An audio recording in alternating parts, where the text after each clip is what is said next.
Hello, this is Sonia from the Greener Tech podcast, and today I'm joined by Trevor, CEO and co-founder of Perpetual.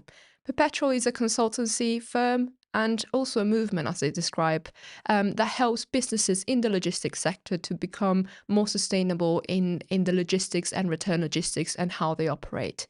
So things that today we discuss are the sustainability of logistics, the sustainability of return logistics and the environmental impacts that these have, and what challenges are they facing in the future.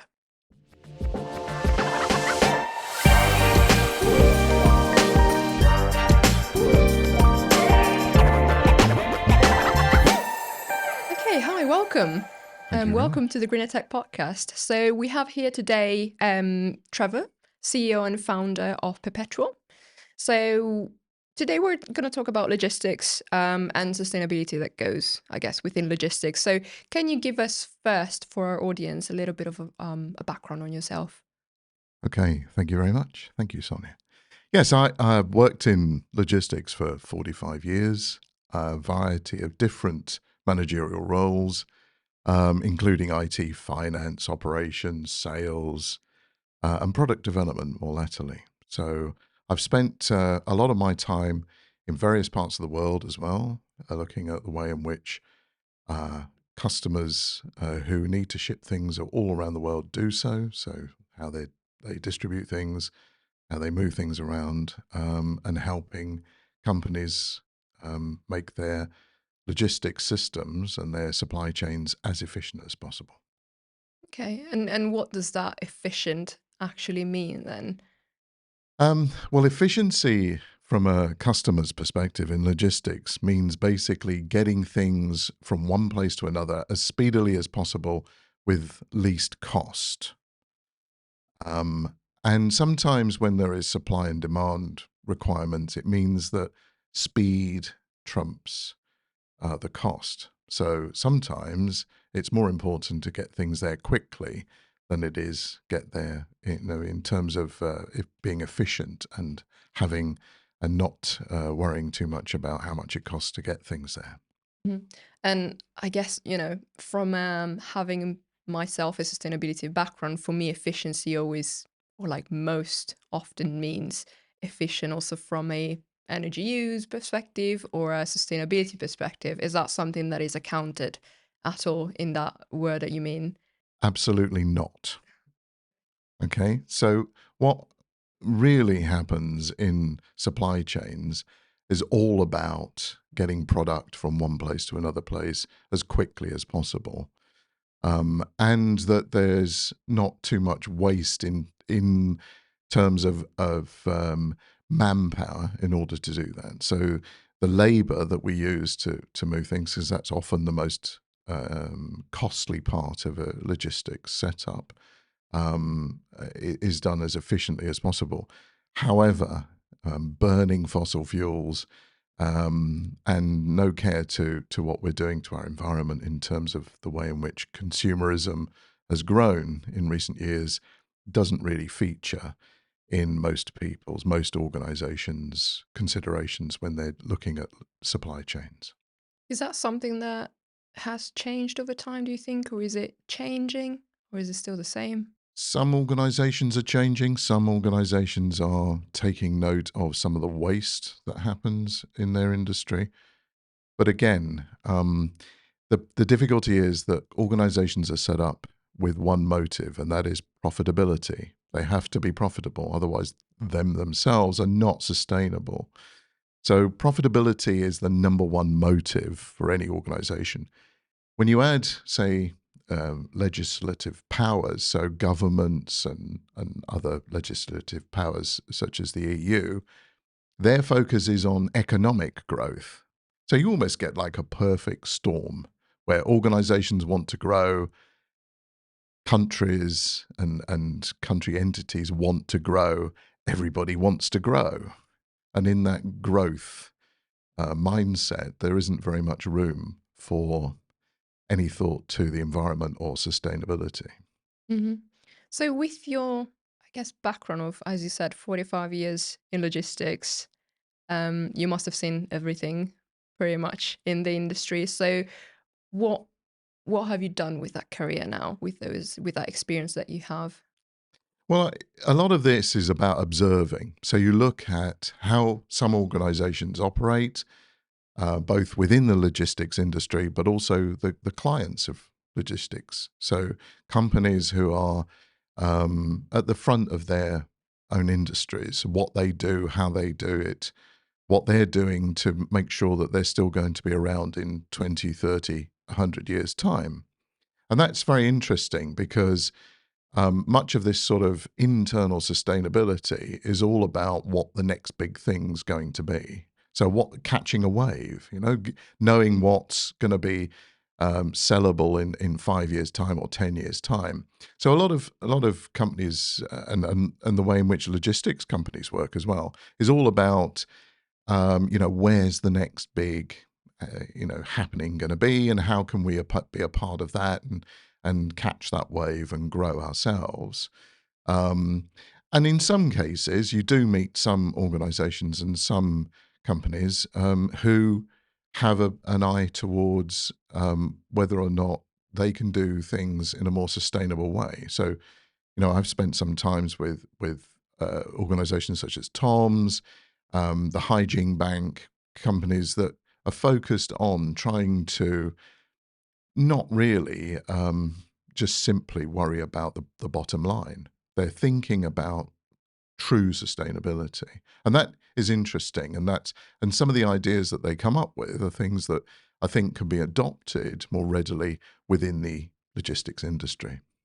And what do you think are the barriers though of that? So adopting, bigger players. I don't know, I'm thinking of like DHL, like DPD, those kind of massive corporations. How can they adopt those like strategies, like those solutions that the smaller companies are sort of bringing forward?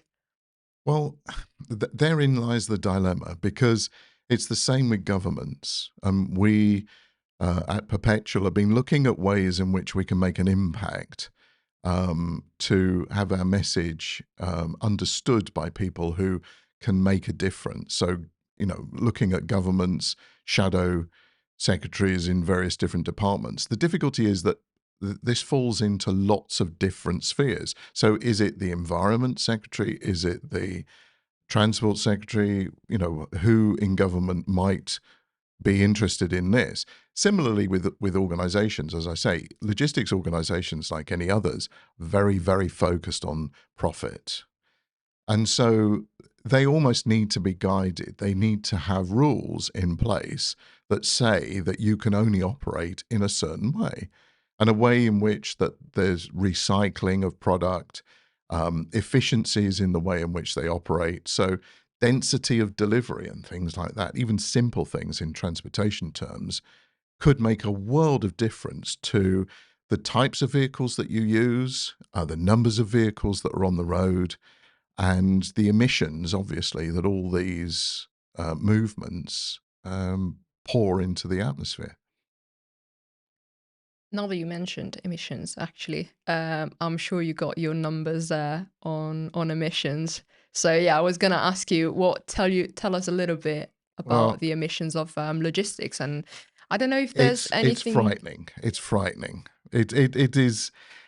There's in the USA alone. If you look at, say, um, the emissions that come from the USA, you've got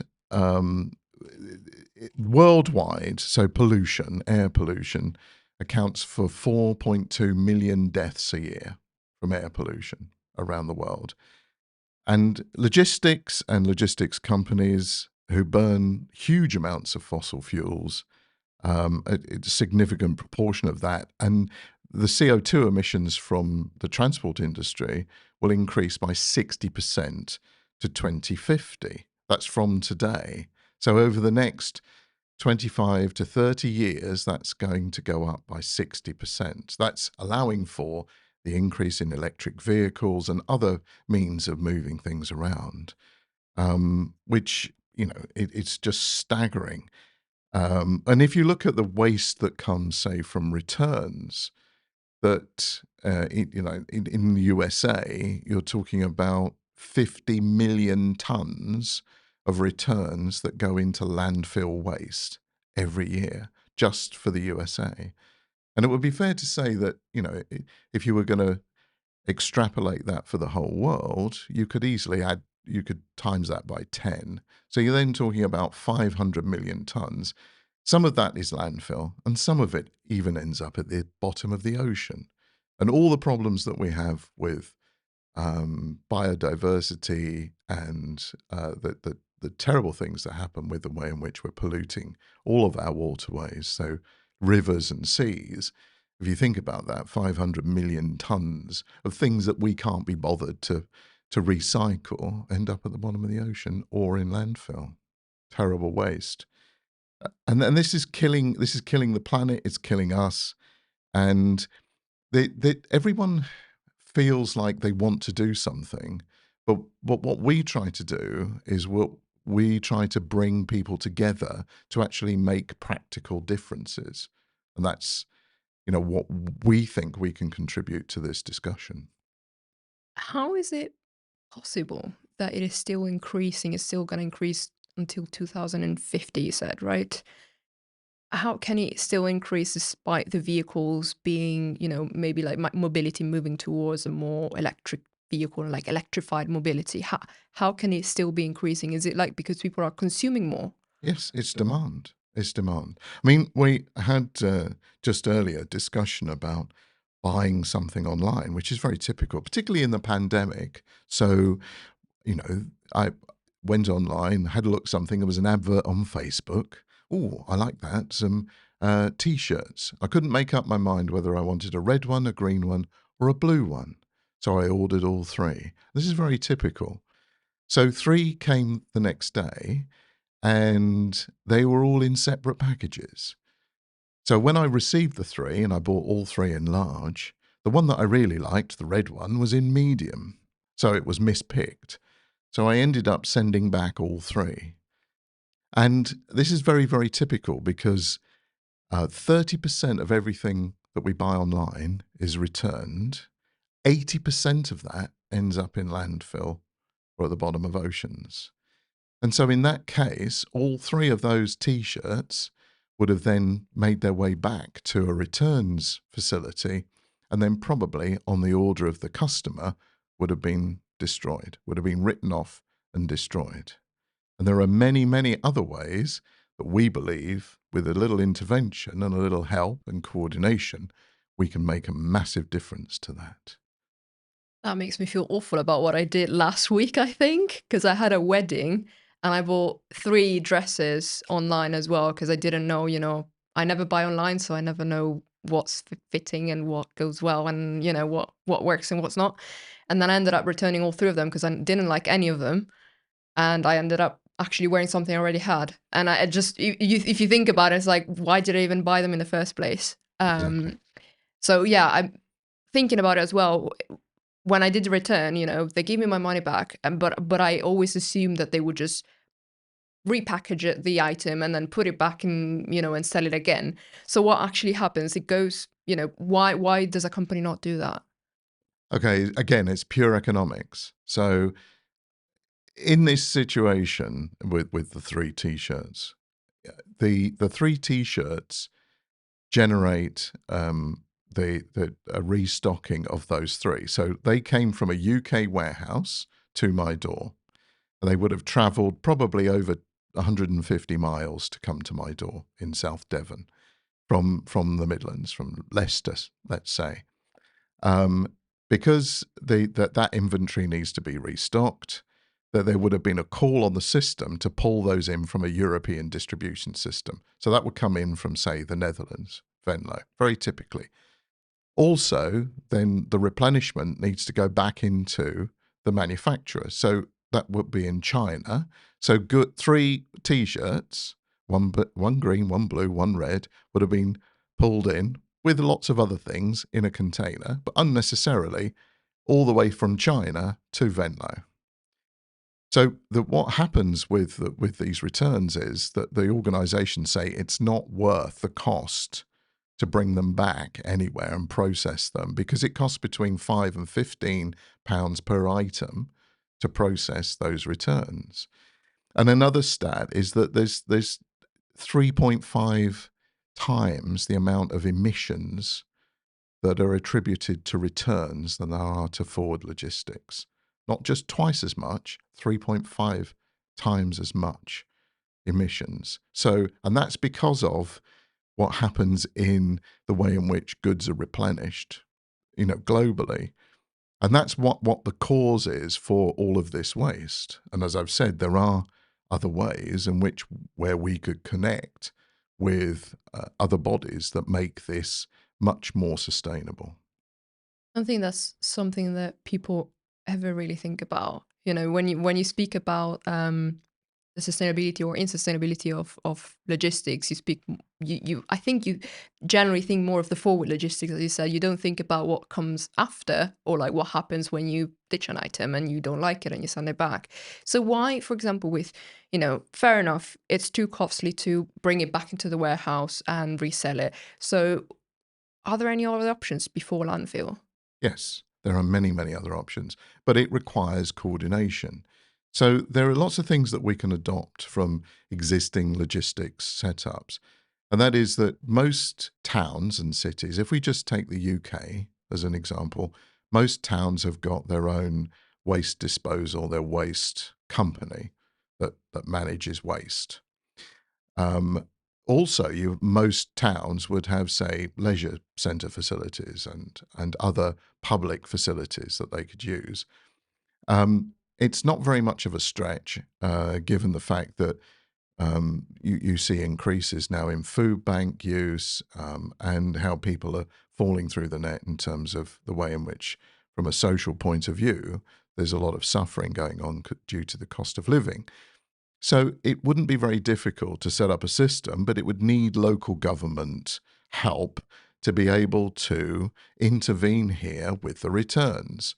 And you can do this on a number of different ways, one of which is to actually find out where these returns are actually going to and intercept them. Either put a levy on the returns of those companies, or license companies to be able to sell their goods in the way that they do that, and all the distribution companies. So the 3PLs, they would be managed to do that. That means that the goods, instead of being returned to a 3PL somewhere, either in this country or in Europe, would actually go to a local returns hub. And you could walk there, you could cycle there, you could hand things in.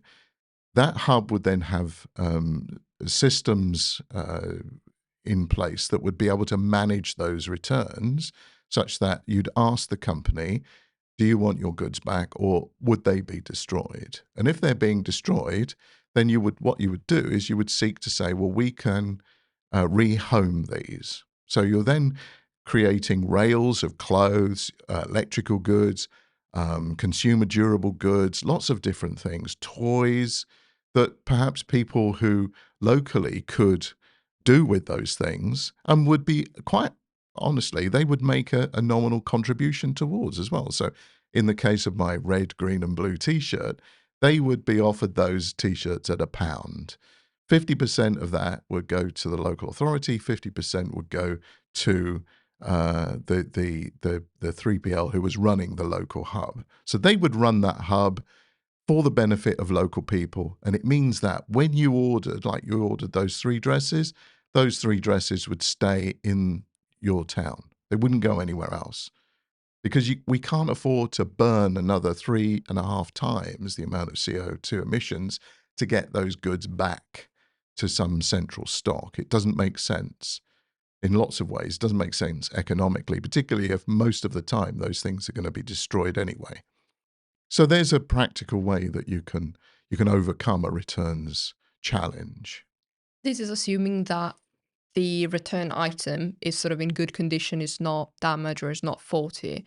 So I don't know if you have this sort of statistic, but like what's the proportion of items that are returned that are perfectly fine, and what's the proportion of those that are actually faulty, don't work, are damaged, whatever? Over 90% of goods that are returned are perfectly sound. Over 90%. So, and even the goods that are returned having been worn, So you may have worn one, and this happens a lot, that you even see people with clothes, suits. I've seen a guy in a suit that had swing tags on still, and he was going to send it back after he'd used the suit. So it was an Armani suit, and he couldn't afford an Armani suit, but he only had it on hire, if you like. But the challenge with that is really about making sure that the systems that are in place, so you have returns management systems, are sound, such that when choices are made about how you dispose of the goods, they're done in the most sustainable way possible and not necessarily the most profitable way possible. So that, again, is something that you could have organizations and 3PLs sign up to. Awesome. And how does your consultancy then come in? Is that what you advise on specifically to logistics company? Just give us an introduction on Perpetual, I guess. Okay, so Perpetual is more a movement than it is a company. Okay, what we try to do is to bring organizations together and local communities together, because the answer to our terrible waste is probably at the end of the sales process, which is the returns. Not, you know, we don't want to stem the tide. We don't want to stop people buying things. But what we want to be able to do is to say that if there is waste, if there are things that people don't want, that there's somebody somewhere who wants them. Why not try to sell those things or give them away locally first? And that's what we do. What we aim to do is we aim to bring different organizations and local bodies and governments, really. I would really sincerely like to have a discussion, say, with Jim McMahon, who's the Shadow Environment Secretary, and have a discussion about practical ways that where we project into the future in the next 3 to 5 years, where there likely is going to be a change in government, that would be able to facilitate some of those changes and make it a reality. And if you're able to take vehicles off the road, that has so many benefits. You have less traffic, you have less emissions, and from a security and safety point of view, it's much better if there are fewer vehicles around. And then you can start to play with the micromobility angle of this as well. So more electric vehicles and different types of way of delivering goods, so bicycles and electric scooters and all that sort of thing. Because what you do is you increase the density of deliveries if you manage that.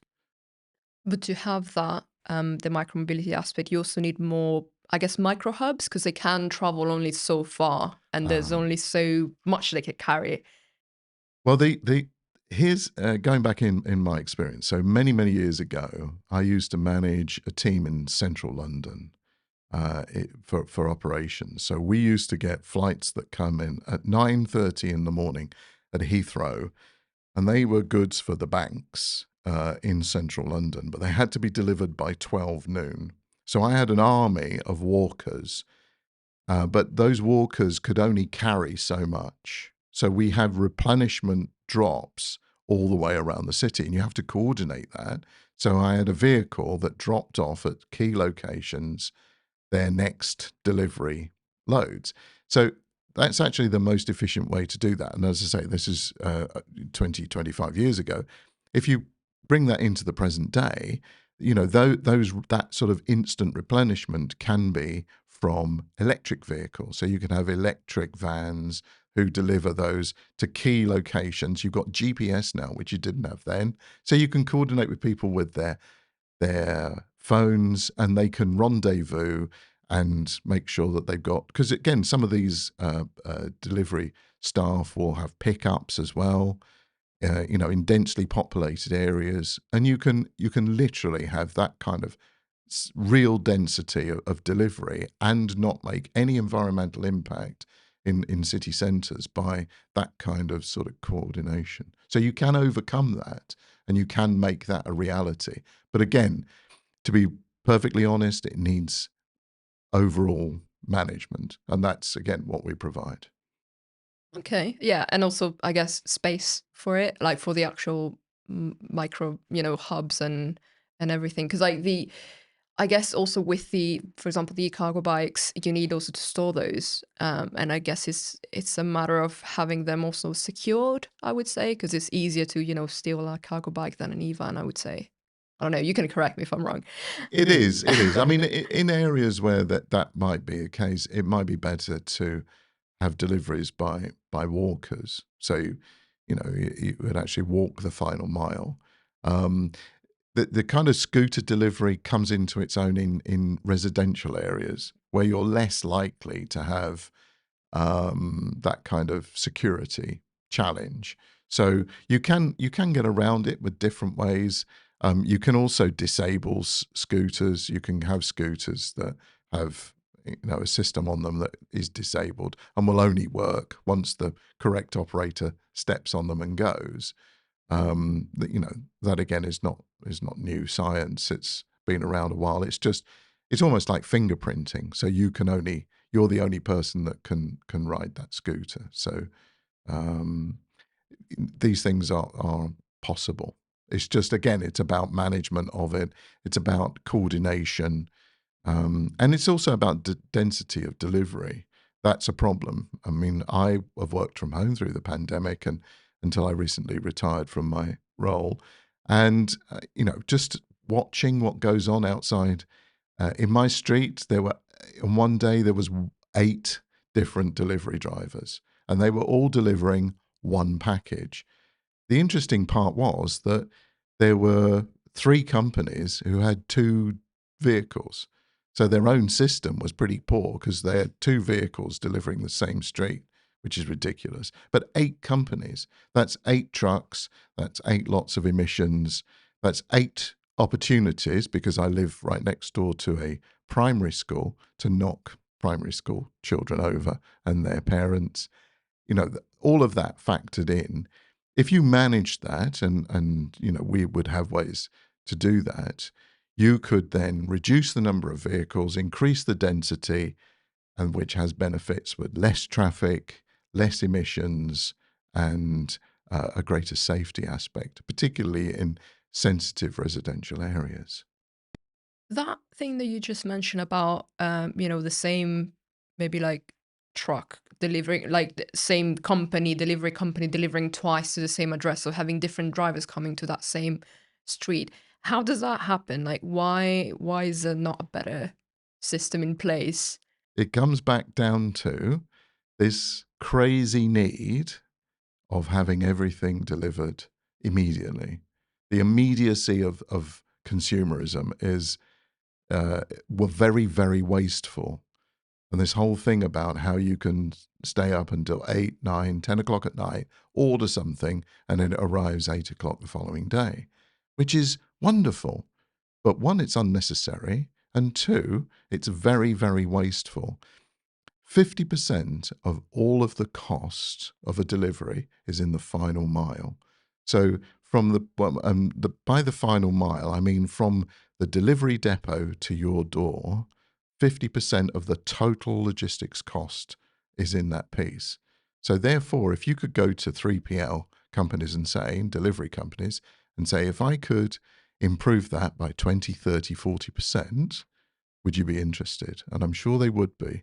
And we could do that by managing the way in which you operate your delivery systems, but in a community sense, not in a commercial sense. So, for example, the idea of having local hubs, you could give a license to a 3PL to run that local hub. And one of the conditions and one of the benefits of them doing that, which would be for a smaller profit, would be that they would get an option to be able to deliver and pick up exclusively in designated areas. They would jump at that. They would say, that's brilliant, because then they would get all the deliveries and all the pickups in a designated area. They could then make that as efficient as possible. And then it would be truly efficient. You'd only have one vehicle. That vehicle would be full of packages. And literally, you could park that vehicle and deliver the goods by foot from that vehicle for the whole of that residential estate. Interesting. So I guess if we can speak about Perpetual a little bit more, Just can you tell me like when was it founded, and sort of what have you guys been doing now? What are your projects, and what's the future looking like for you? Well, it's founded very recently, actually, in the last just this year, so in the last few months. So we're still in a situation that we're a very, very new entity. We're, like I say, we're trying to develop our ideas as a movement. So what we want is we want a platform. We want to be able to discuss this with um, industry leaders and also government bodies and government leaders, to be able to make our ideas a reality. Because we firmly believe that with a bit of coordination, there could be so much more that can be driven from a desire to make sure that we've got a system in place where consumerism is not any longer a dirty word. You know, we all have to consume. We all need things. Some people can afford more things than others. So the waste that comes from this desire to consume everything should be enable everybody to live a better life and to be able to enjoy some of the things more that they perhaps can't enjoy today. So our aim is to try to find ways to make the supply chains of companies much more efficient, much more effective, and we're seeking to be able to be a voice in that and drive that, and be able to advise organisations on their best course to become truly sustainable. Because there's nothing worse, in my view, than greenwashing. And you see that in organizational blurb, we do this, we do that. It's never tested. And that's what we would do. We would test that. We would say, okay, you've got electric vehicles. Where do they operate? How do you use them? What happens? Where do you source them, for example? Are they traveling halfway around the planet as well? What about the batteries? What about the disposal of those vehicles? All this sort of thing. It's like, come on, you know, it means everything. Everything needs to be checked and double checked, and we need to be clear about what the motives are for these organizations, and to, as I say, legislate it. We can't leave it to the economy. We can't leave it to markets. It has to be governments that intervene here to say, we need a safe place for our citizens to thrive in, and here's a means of doing that. Aside from legislation, I guess, being an incentive for companies to do better, is there also a financial incentive in the way that you're suggesting that they should operate? Yes, yeah, very much so. So anything which runs more efficiently creates greater profit. I mean, the whole point of consumerism is based on scale, scale, scale, scale. There has to be a point at some stage where that scale has got to tail off, and profitability should be about the amount of margin that you make for the amount of work that you do. And if you scale down, it doesn't necessarily mean that your profit has to scale down at the same level. In fact, in some cases, you can increase margins by decreasing the scale. And again, that's something that we would be very interested to prove to some organizations. You can do this. You can reduce the amount that you sell and increase your profit. I'm really interested in seeing how that actually works, and seeing, how companies might respond to that. Um, do you think they might, there might be that resistance to change that often sort of we see with incumbent players and big organizations that have been operating in a certain way for a long time? So do you think they are like prone to change? I think there's a desire to change. I think again there are many organisations and many key figures um, in those organisations who'd like to change, who would like to feel that they're, because again, organisations are about sustainability themselves. They have to endure. They have to be able to be here next month, next year. That's the whole point of running an organisation. It's meant to continue. Um, and I think there is an understanding that we can't keep burning the planet in the way that we're doing. We cannot consume and consume and consume because things will run out. So it's like, right, how do we organize ourselves better to be able to meet our desires and be able to fulfill those desires sustainably, such that there's still plenty for our children and our grandchildren and generations to come in thousands of years. Otherwise, we won't be here in thousands of years because we will have burned out everything that we need to live. Nice little message to sort of conclude a little bit. Yeah. I just wanted to sort of, I guess, thank you for coming here. And is there anything else? I mean, I always like to ask if there's anything else that you'd like to add before we conclude the episode today. No, not really. I'd like to thank you very much for this Thank you. opportunity. It's been wonderful to talk to you. And if nothing else, if we just start a discussion, we've done something towards what we hope to be able to achieve by starting this small venture. Wonderful. Thank you so much. Thank you very much.